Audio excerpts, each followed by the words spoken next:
पूरा नजर आ रहा होगा, हम काफी आगे से आए हैं, पूरी तरीके से जाम लगा पड़ा है। और दिल्ली में जब 2 मिनट की भी बारिश होती है तो ये तस्वीरें लगातार देखने को मिलती है। कोई बड़ी बात नहीं, क्योंकि हमारे देश की सरकार इतनी महान है जो ट्रैफिक वाली चीजों को भी ठीक नहीं कर पाती।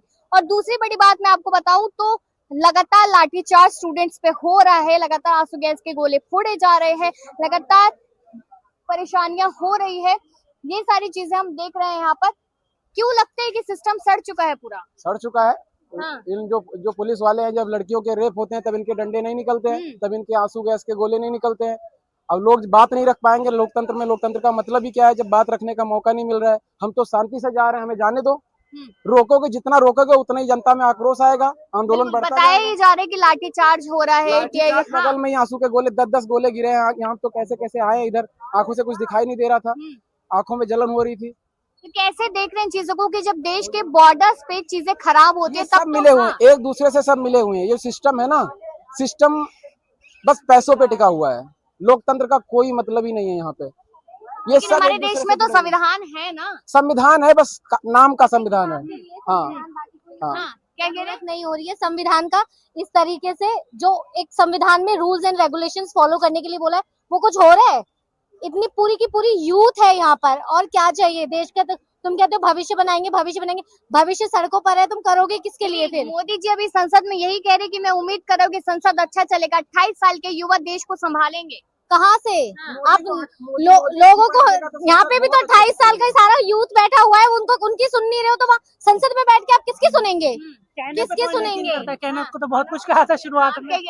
संसद अच्छे से चलेगा जब संसद के अंदर लोग अच्छे होंगे। लेकिन एक बार भी किसी ने जवाबदेही दी है? किसी नेता ने आके बोला है सिर्फ एक इंसान को बचाने के लिए पूरी यूथ पागल, उनको बलिदान करा जाए वो चलेगा, लेकिन एक इंसान का इस्तीफा मंजूर नहीं है? युवाओं को तो दहशतगर्द की बी टीम कहा जा रहा है ना। अरे जब उनकी बात ही नहीं मानी जाएगी तो वो क्या करे? शांतिपूर्वक आंसू बम के गोले कौन फेंक रहा है? अभी पुलिस वाले ने उस लड़के को थप्पड़ मारा, वो पलट के मार सकता था, लेकिन उसने बोला मैं शांतिपूर्वक करूंगा, उसने पलट के हाथ भी नहीं लगाया। कौन है? गुंडागर्दी किसकी है? पुलिस वालों की है या युवा की है? यहाँ पे कौन है बताइए आप? दहशतगर्द की बी टीम अगर हमें बनाया गया है तो ये टीम तो वही है। एक बात तो भी आता है ना, ये तो उन्होंने अपने आप को बना लिया। जब तुम 24-24 बच्चों का सुसाइड हो जाता है, उस पर तुम्हारी चुप्पी नहीं खुलती है। प्रधानमंत्री 1000-1200 किलोमीटर दूर दूसरे देश में जा सकता है। यात्राएं कर रहे हैं वो दिख रहा है, लेकिन अपने देश में क्या हो रहा है उनको उससे मतलब नहीं है। क्यों नहीं इस्तीफा हो रहा है? कारण क्या लग रहा है? तो ये चीज आप मोदी सरकार से पूछिए, उन लोगों से पूछिए ना। हम भी तो यही जानने के लिए बैठे हैं। हम यहाँ पे खड़े किस लिए है? इसीलिए खड़े कि उस इंसान का इस्तीफा क्यों नहीं लिया जा रहा।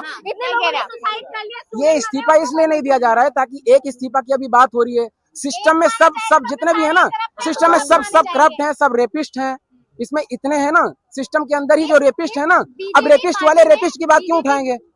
रेपिस्ट जो है वो रेपिस्ट की बात क्यों उठाएंगे? एक भी ऐसा नेता बता दो जो यंग हो, जो अच्छी डिग्री लेके बैठा हो, या इस पे एक क्रिमिनल रिकॉर्ड ना हो। एक नेता बता दो। एक नेता नहीं है ऐसा, एक नेता नहीं है। सब पे या तो रेप के, करप्शन के, किसी पे किसी चीज के, सब पे कोई ना कोई FIR होगी।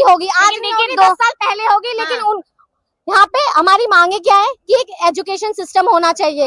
जो लोग मर रहे हैं, जो स्टूडेंट मर रहे हैं, उसको होना चाहिए। अब पता चला अब हमारी मांगे क्या है। लेकिन कह रहे हैं ना 2014 में आप लोगों ने पसंद किया, 19 में पसंद किया, 24 में पसंद किया, लेकिन वो गलती है ना। अब ये पब्लिक जो आ रही है वो किस लिए आ रही है? अगर पसंद किया है, हमने माना है, तो हमने अपने लिए किया है ना। अब हमारे ही खिलाफ होके, हमारे ही सीने पे चढ़ के हमारे ऊपर गोलियां दागोगे तो किसके लिए है? अगली बार आप वोट ले लोगे? मतलब आजकल तमिलनाडु में क्या हो रहा है? सिर्फ 2 महीने में उस बंदे ने इतने काम कर दिए। यहाँ पे 14 सालों में एक नेता पे आवाज नहीं निकल रही। अब विजय थालापति को देखिए, उसकी काम देखिए, लड़की रात को सेफ जा रही है, उसके पीछे पुलिस वाले जा रहे हैं। योगी आदित्यनाथ भी कहते हैं हर चौराहे पे यमराज पर है। कहाँ? कहने से पहले दिखाना पड़ता है, कहाँ दिख रहा है? वो 2 महीने का आया। अभी संसद का सत्र शुरू हुआ है। आपको पता है इन 2 महीनों के बीच में इतनी बातें संसद के अंदर होंगी, लेकिन उसमें से पारित कौन सी चीज होगी ये हमें देखना है। बातें तो सब उठाएंगे, अपनी अपनी जो रोटियां हैं सब सेकेंगे जनता के ऊपर, लेकिन उनकी बातें अंदर कौन उठाता है? अभी जो महत्वपूर्ण मुद्दा है ना संसद में वो ये है कि वंदे मातरम नहीं बोला गया तो 3 साल तक की जेल। वंदे मातरम, हाँ। आपको पता है ना, अभी तो झालमुड़ी की भी बात हो रही थी। झालमुड़ी इतना इंपॉर्टेंट है कि पेपर लीक इंपॉर्टेंट है, आप बताओ। पेपर लीक तो झालमुड़ी के ऊपर हम कह रहे हैं, मैं आपका चैनल मुझे नहीं पता, हाँ जो भी है, आप ये बातें यहाँ से आप रिकॉर्ड कर रहे हो। जो झालमुड़ी वाले पत्रकार हैं, मैं सोच रहा हूँ उनको भी यहाँ पे उतरना चाहिए। अगर आज मीडिया मौन है ना, तो इसका यही कारण है कि हम यहाँ पे दर दर भटक रहे हैं। मीडिया अगर मौन नहीं मीडिया होती तो ना, ये कहती है कि आप लोग गोदी मीडिया के भगा देते हैं उनको। अच्छा ये बताओ गोदी मीडिया किस बनाया क्यों गया? गोदी मीडिया हम कहने क्यों लगे? उन्होंने ऐसा काम किया है तभी कहा गया ना। आपको क्यों नहीं कह रहे हम? आपको क्यों नहीं कह रहे? क्योंकि आप हमसे हमारी मांगे, मतलब हमारी बातों को आगे पहुंचा रहे हो। अब अगर वो ऐसी बातें कर रहे हैं टीवी पे कि सोनम वांगचुक का अनशन तोड़ने के लिए अभिजीत दीप के जिम्मेदार हैं। अब बताओ, अनशन पे कोई आदमी, अभिजीत दीप के नहीं चाहते थे कि सोनम वांगचुक अनशन तोड़े, फायदा होगा उनको, वरना फायदा तो बहुत है, जनता को ये बताओ। हम अगर आवाज उठा रहे हैं, हम सरकार से असंतुष्ट हैं। कुछ तो ऐसे भी हैं जो 5 किलो राशन पे भी अभी घर पे बैठे हुए हैं। हम यहाँ पे कम से कम आए ना, ताकि हमें रिग्रेट ना हो। आने वाले टाइम में हमें रिग्रेट नहीं होगा। हम यहाँ पे आंसू के गोले खाएंगे हंस के। हमारा फ्यूचर अगर सिक्योर होगा ना। अभी तक आपने कितने लोगों पर देखा है कि लाठीचार्ज हुआ है, उन्हें चोट? मैंने आंखों देखा है, सर फट गया है, सर फट गया है, लेकिन एम्बुलेंस की भी व्यवस्था नहीं की गई है। पुलिस ने ही सर फाड़ा है, मैंने देखा है। अभी जस्ट इसमें अभी यहाँ पर कि ये आंसू गैस का लड़की यहाँ के पर ऊपर फेंक हाँ। दिया था पूरा, और उसके बाद से लड़की के ऊपर पूरा फेंक दिया। फिर लड़की वो वहां से चिल्लाते हुए आई और वो वहां पर रोने लगी, ठीक है। और यहाँ पर वो गाली देते हुए आई। इतना गंदा यहाँ पर हुआ, बीच सड़क पर फेंक दिया गया, ठीक है। और ये सारी चीजें ना सिर्फ और सिर्फ ना डिस्ट्रैक्शन के लिए यहाँ पे लोकतंत्र नजर आ रहा है आपको? यहाँ पर लोकतंत्र नहीं है मैम। देखिए मैं इमरजेंसी है, मुझे ऐसा लग रहा नहीं इमरजेंसी है। जब तानाशाही पीक पे होती है ना, तब ऐसे ही सिस्टम होता है। आज सिस्टम में आप कितने फोर्स को लगाए हुए हो, फिर भी आपसे कंट्रोल नहीं बताए जा रहे हैं कि 10,000 अगर आप लोग हैं तो 5,000 फोर्स है। बताइए, 5 लाख आदमी है, 5 लाख प्लस है। 10,000 नहीं, ये देखो मार रहा है, ये देखो स्टूडेंट को मारा है। देखो ये क्या है, सही है गलत है? कहाँ से आए? 4 किलोमीटर दूर से आया हूँ। मैं आया हूँ भारत नेपाल का जो बॉर्डर है, गोरखपुर से आगे, मैं वहां से आया हूँ। आपको देशवासी नहीं माना जाएगा? हमें देशवासी अगर नहीं भी माना जाएगा ना, हमें किसी के आइडेंटिफिकेशन की जरूरत नहीं है। हमारे आजादी से पहले हमारे पुरखों के मतलब हाथों में तिरंगा नहीं, लेकिन दिल में तिरंगा है। आज भी हमारे दिल में तिरंगा है, और हम वंदे मातरम बड़े शौक से गाते हैं। हम झालमुड़ी की बात नहीं करेंगे, हम अपनी आवाज उठाएंगे। हमें झालमुड़ी उतना इंपॉर्टेंट नहीं है जितना हमारे बच्चों का, हमारे भाइयों का, हमारे बहनों का फ्यूचर इंपॉर्टेंट है। हम झालमुड़ी की बात कभी नहीं करेंगे। इस प्रोटेस्ट के बाद ना मुझे लगता है गवर्नमेंट पता है किस हिसाब से एक्शन लेगी। पहले तो ये प्रोटेस्ट को वो ठंडा कर रही है, डिस्ट्रैक्ट कर रही है, बम वगैरह गिरा रही है, लोगों पे लाठीचार्ज कर रही है, लोगों को मतलब बहुत सारी चीजें परेशान कर रही है जिससे कि लोग चले जाए। और जो वहाँ पे अभिजीत जी हैं, जो वो कर रहे हैं वो बेहतर कर रहे हैं, ठीक है, कि हम किसी भी तरह यहाँ पर जीत जाए। लेकिन यहाँ पर तो हम जीत जाएंगे। एजुकेशन मिनिस्टर अगर वो रिजाइन दे भी दे तो भी क्या होगा बदलाव? फिर से दोबारा जब इलेक्शन का टाइम आएगा, योगी जी मतलब बीजेपी उठेगी, लोगों को मुस्लिम हिंदू धर्म के नाम पे भड़काना शुरू कर देगी, फिर लोग दोबारा ब्रेन वॉश हो जाएंगे। और ब्रेन वॉश ये जेनजीज नहीं होते, ब्रेन वॉश रियल में वो पेरेंट होते हैं जो रियल में पुराने लोग हैं, जो उन पर बिलीव करते हुए आ रहे हैं। और वही न्यूज़ देख रहे हैं। हाँ, और वो क्या करते हैं, लोगों को बताया ये जा रहा है ना कि धर्म पहले जरूरी है, धर्म बचा लिया जाएगा तो देश बच जाएगा। एक्चुअली होता क्या है ना, वो डेफिनेशन नहीं समझते हैं उस चीज की।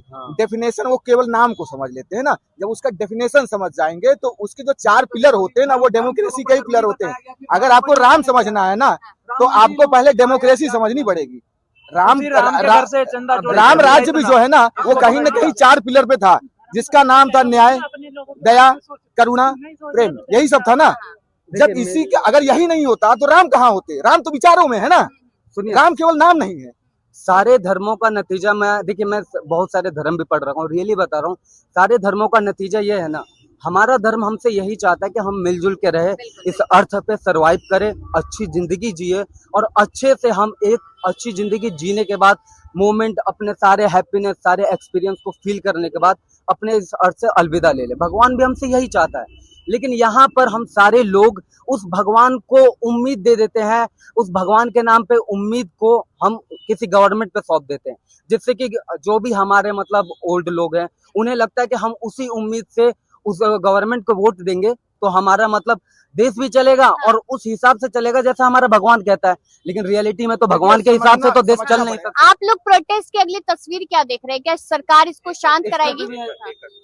हाँ, आप लोग प्रोटेस्ट की अगली तस्वीर क्या देख रहे हैं कि सरकार इसको शांत कराएगी? क्योंकि जेपी नड्डा सौरभ दास से मुलाकात करे, आशुतोष रंका से मुलाकात करे और पीठ पीछे यहाँ पर लठबाजी चल रही है, तमाम चीजें हो रही है। क्या एक्सपेक्ट कर रहे हैं? पहली बात तो मतलब समझना पड़ेगा कि युवाओं के ऊपर आप लाठीचार्ज नहीं कर सकते। मतलब वो बच्चे मतलब स्कूल कॉलेज मतलब कॉलेजेस बंक करके आए बच्चे, स्कूल बंक करके आए, मतलब आप उनके ऊपर लाठीचार्ज नहीं कर सकते।